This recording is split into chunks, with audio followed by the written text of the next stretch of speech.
speaker, Gilbert Campbell from Vault Energy Utility.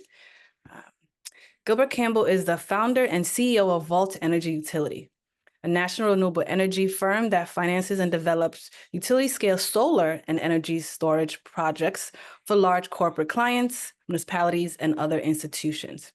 Under Gilbert's leadership, Vault Energy Utility executed the first environmental justice power purchase agreement, PPA, with Microsoft to supply Microsoft with 250 megawatts of utility-scale solar energy.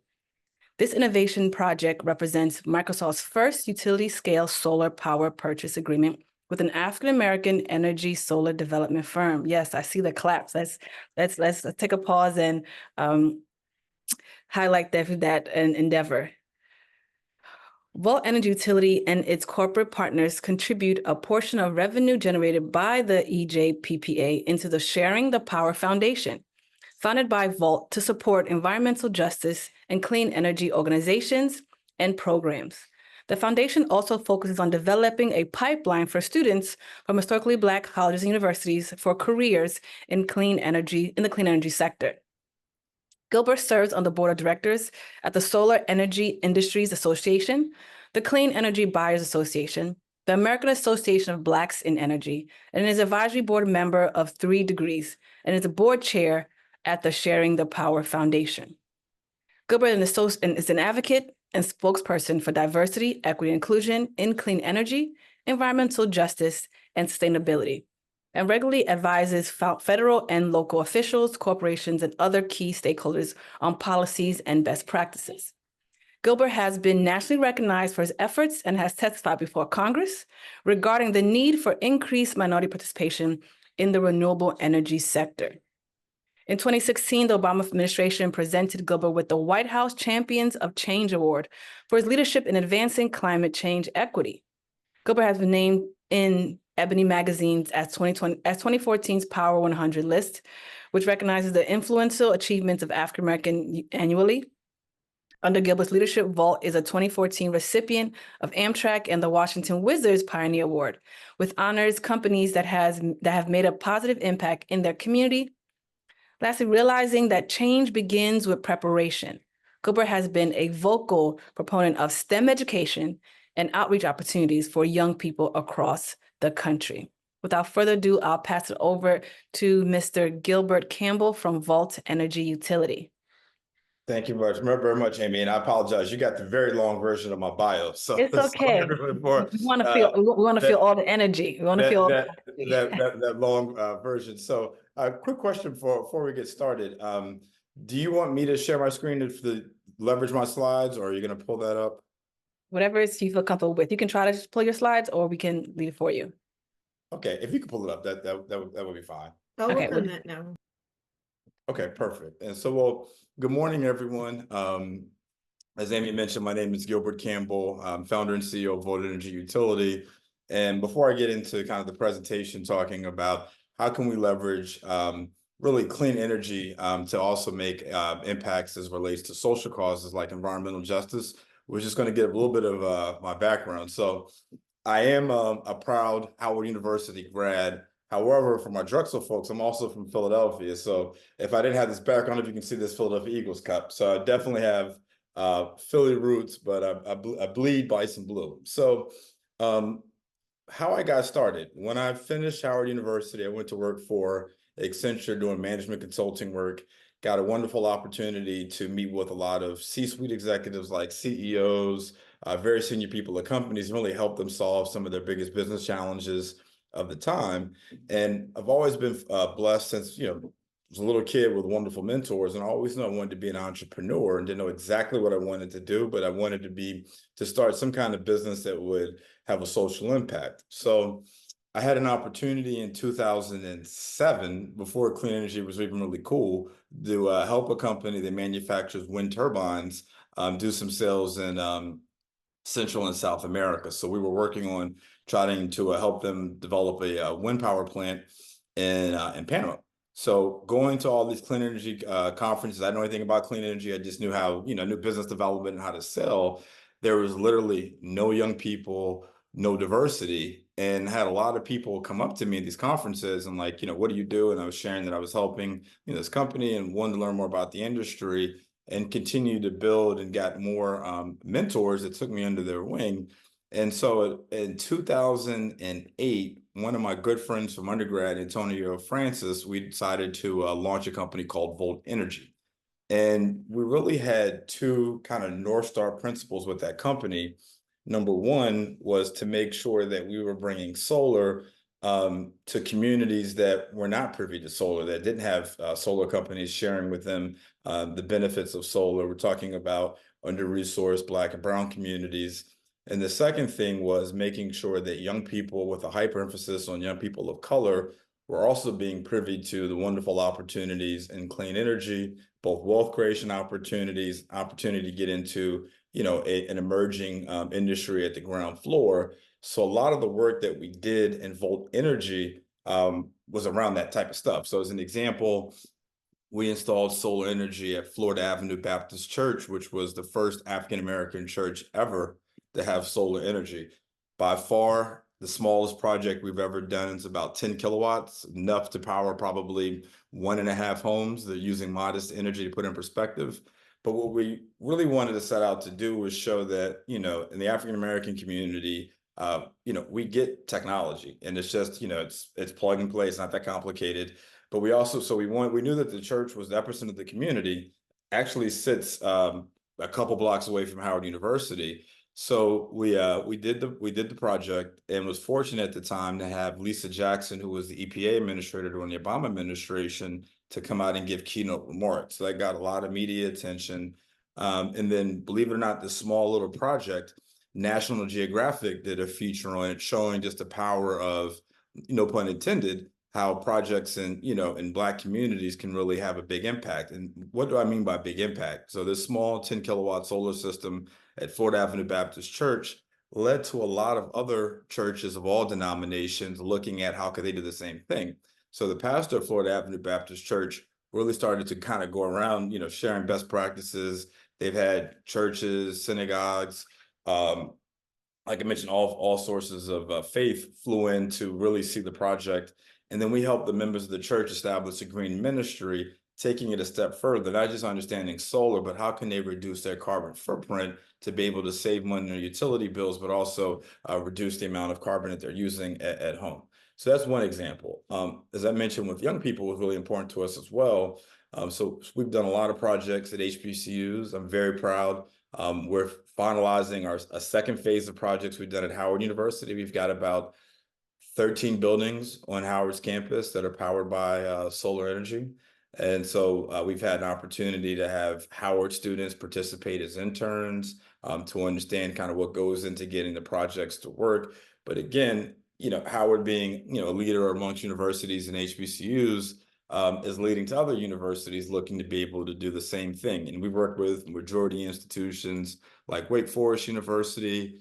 If anyone's ever been to the Cheesecake Factory, we put solar in their corporate headquarters in Calabasas, California, along with energy storage. So I had an opportunity to work with a lot of fun clients, do some pretty impactful work.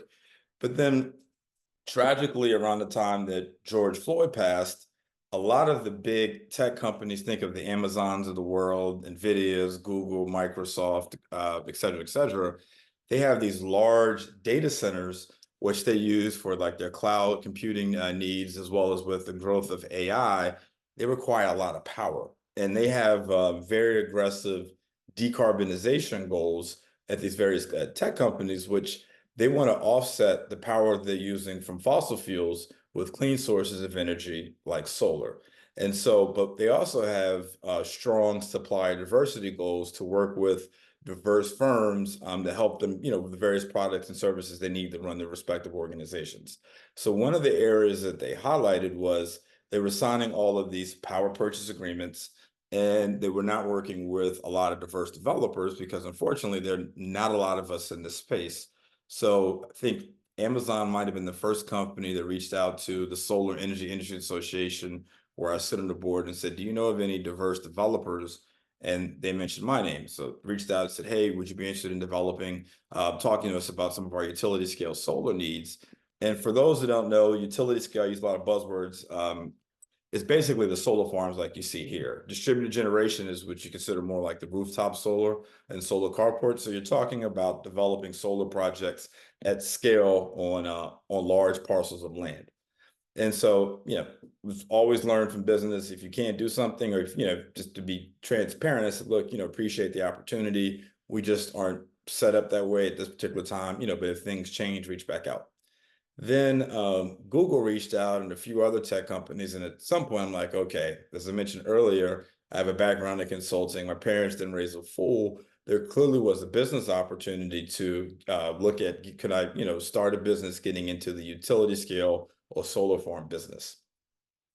And so as I thought about that and was really thinking about ways I could, enter into this market, again, going back to what I mentioned in the beginning, always wanted to make sure the two guiding principles were bringing, clean solar into under-resourced communities and making sure they're providing ladders of opportunity for young people. So when I looked at the landscape of the utility scale solar market, if you just think about where you have hundreds of acres of land where you could put solar, that's not in inner city communities, a lot of Black and brown inner city communities. Think about Washington, D.C. You're not going to find huge parcels of land to be able to develop solar. Same thing rings true in Baltimore, Detroit, LA, Chicago, Philadelphia. I could go on and on and on. And a lot of these cities have had the wrong type of power plants put in their neighborhoods that are burning fossil fuels and a lot of other things. So as we're transitioning as a nation to cleaner sources of energy, it's only right that we prioritize those communities that have had the wrong type of power plants, correct? So being that, though, they're not set up where you have that level of space, and we have rural America where, you have, rightfully so, fossil fuel plants that are being shut down, factories that are left, a lot of small communities. We have a great opportunity to revitalize rural America by developing, large solar projects, as well as working with, indigenous farmers, Black farmers, and other diverse farmers utilizing their land as well, too, so they can benefit. So we came up with this concept of the Environmental Justice Power Purchase Agreement. Power Purchase Agreement is literally just a way that corporations, universities, and most organizations buy solar. And in that kind of mechanism, the universities and the companies are just buying the power. And so we're responsible for financing the projects, getting them built. Sorry, we can stop right here. And so fast forward, our concept basically was this. Our big clients, mentioned like Microsoft as an example, is doing the right thing. So we were looking at, okay, where can we develop projects in rural parts of the country, but also make sure some of those benefits go back into inner city urban communities. And we're able to do that through the Sharing the Power Foundation that we launched. And I'll talk a little bit more about that later. But in essence, our corporate partners like Microsoft and Google and Target and others pay just a little bit extra for the solar power that we're selling them over a long period of time. 100% of the additional, they're paying the little bit of a premium goes into the Sharing the Power Foundation, which is making investments in the closest urban area that has environmental justice challenges that we're able to designate utilizing what's called the Environmental Justice or EJ screening tool that the EPA has put out. So literally we can put in the zip code of where the project that we're looking to develop, and then look at areas around, and we can look at certain environmental justice factors or criteria like particulate matter 2.5, which is an air pollutant that is prevalent in a lot of communities that exacerbates asthma and things like that. Look at areas where there's higher incidences of lead paint. Then we also can look at socioeconomic factors like which areas have higher rates of unemployment, low graduation levels, things like that, and say, okay, these areas are the areas that we're going to make investments from this solar farm, even if it's 200 miles away, because it's able to benefit for those communities to benefit as well. So it's a win-win. You're helping to revitalize rural America, but you're also able to recycle, like I mentioned, some of the benefits from that project into inner city communities. And so we can stay on this particular page right here. So one of the things that I appreciate, in order to do stuff like this, you need bold partners that are willing to do things a little bit differently. And so when I sat down with Microsoft, I had the confidence. I'd been in, I started my first company, as I mentioned, in 2008. So this was probably around 2021. I've been, an entrepreneur for 13 years to share some of the things that I learned. A lot of companies, when they procure energy, they do these things, or any product or services, they do what's called a request for proposal, or an RFP, which is, they go out to the market, certain companies, but within RFPs, there are in many cases inherent biases for a small and especially diverse businesses, where they want to look at how many large projects have you developed. Well, it's a new business, it's zero. And looking at your balance sheet, young company is not as strong as some, multinational large corporations. So when I sat down with them, we kind of talked about what was the art of the possible. But I committed to Microsoft that, would figure out a way, if they signed a forward agreement, where if I brought them projects that made sense and proved to them how we would deliver on it, they would agree to contract with us. And they did. And so by doing so, we were able to raise capital, hire employees, start the foundation, et cetera, et cetera. And I'm proud to say the agreement that we signed for 250 megawatts, put that in perspective, that's over the cost to build and develop over $300 million worth of solar projects.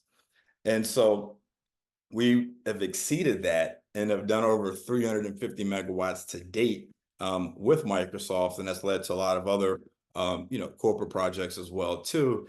But then the learning process that we went through with Microsoft, we decided to share that with other companies so they could do the right thing as far as incorporating environmental justice when they're going out and purchasing solar. So I co-authored a paper with Microsoft talking about how do you do that and lessons learned from working together. And I share this because talking about, a small business, literally an idea that I worked on in a whiteboard in my home office, just leveraging things that, important principles to me, and bringing that to, one of the largest companies in the world. When you lead with your passion and and really put together, thinking through your customer's perspective of mitigating their mitigating their risk, but also bringing them innovation, work really well. Next slide, please.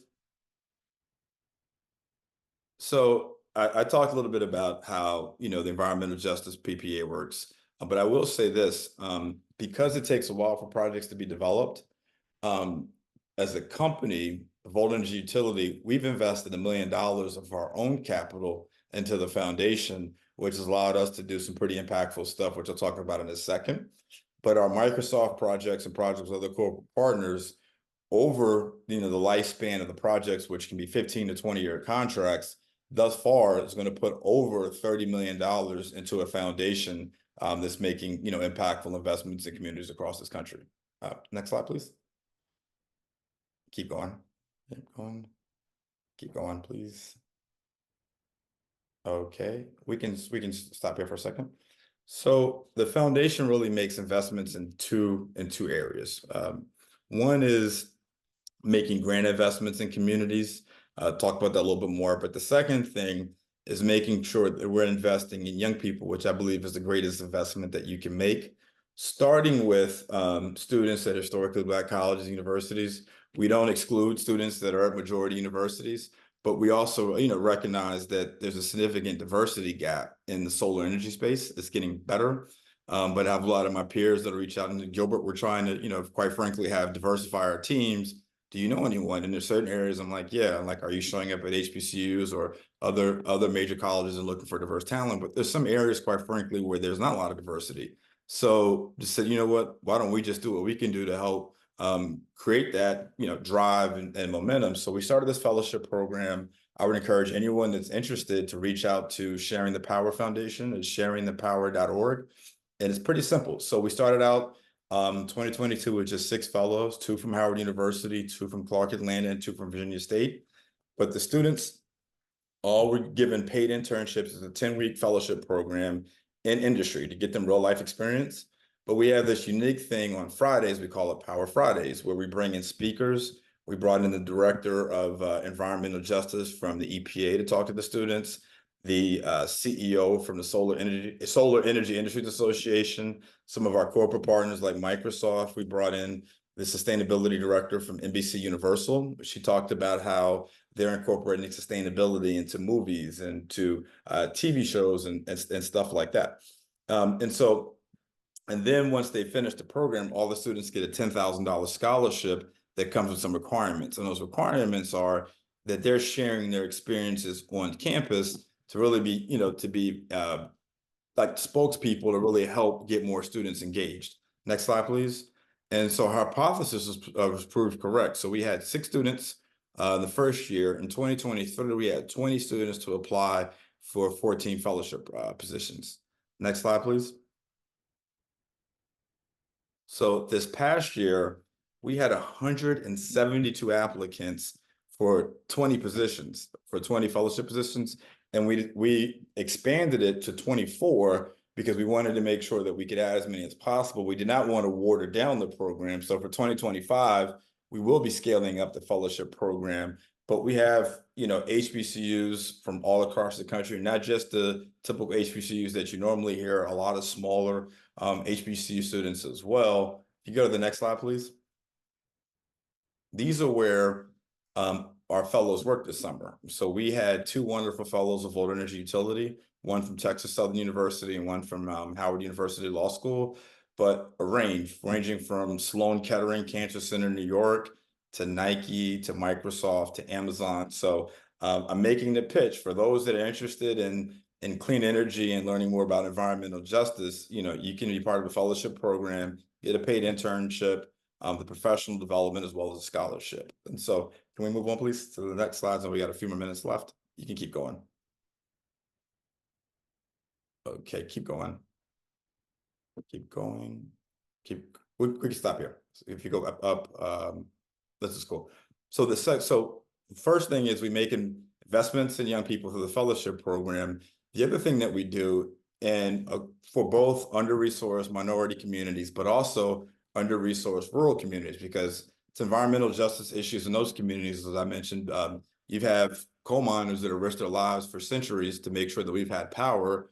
And as those plants are being removed, they need to be part of the just transition to clean energy. So we've made a significant amount of grant investments into organizations like Coalfield Development in West Virginia that's training coal miners, displaced coal miners, to get into clean energy jobs. Same thing with Coalfield Justice in Pennsylvania, very similar mission. But we've also invested in multiple organizations, inner city communities, like Gooder, as an example, is one. Founded by an African-American woman in Atlanta, Gooder is addressing food insecurity, or basically food deserts. So we provided at the foundation a $25,000 grant for them to develop their first mobile grocery store, to literally take clean groceries to parts of Atlanta that people don't have access to grocery stores that have, within their communities. And if you could go to the next slide, you can just see what the mobile grocery store looks like. And Good is a wonderful organization for those that get a chance to look at it. So that, I know we're at time. So again, just in summary, we have the power through clean energy to transform communities all across the country. But I do think it's imperative that we prioritize the communities that have been on the front line of environmental, the wrong type of policies, environmental racism, and also, like I mentioned, the communities that have power plants that have been left. So that will make sure that we're all part of this just transition. I commend the Biden-Harris administration for the Inflation Reduction Act, which is a wonderful piece of historic climate legislation that is addressing the gap in the communities that I mentioned. So look forward to engaging with you all. Best of luck in your future endeavors as well. And if I can play a part in your success, please reach out. Thank you.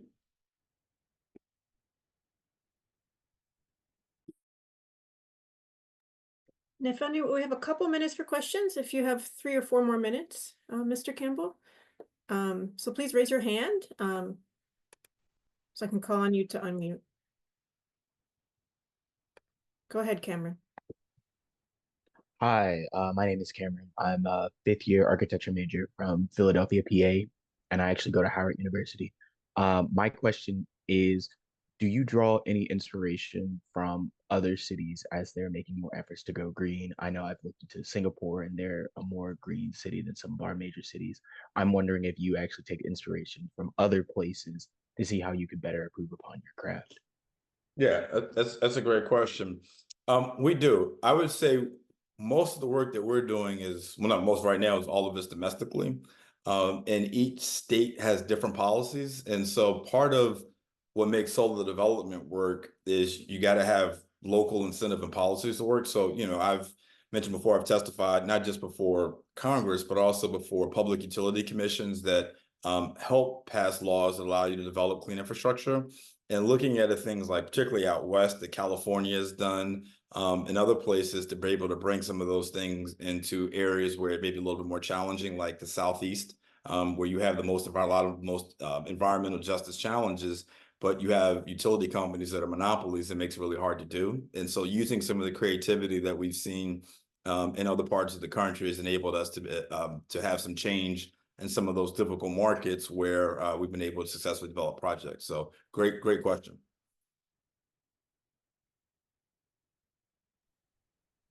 Any other questions in the Q&A, or you feel free to raise your hand?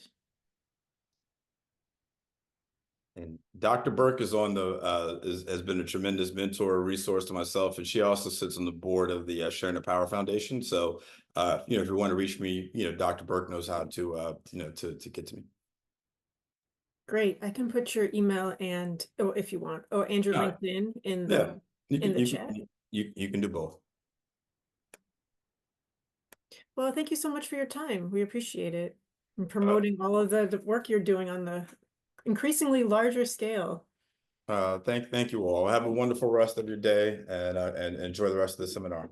Take care, everyone.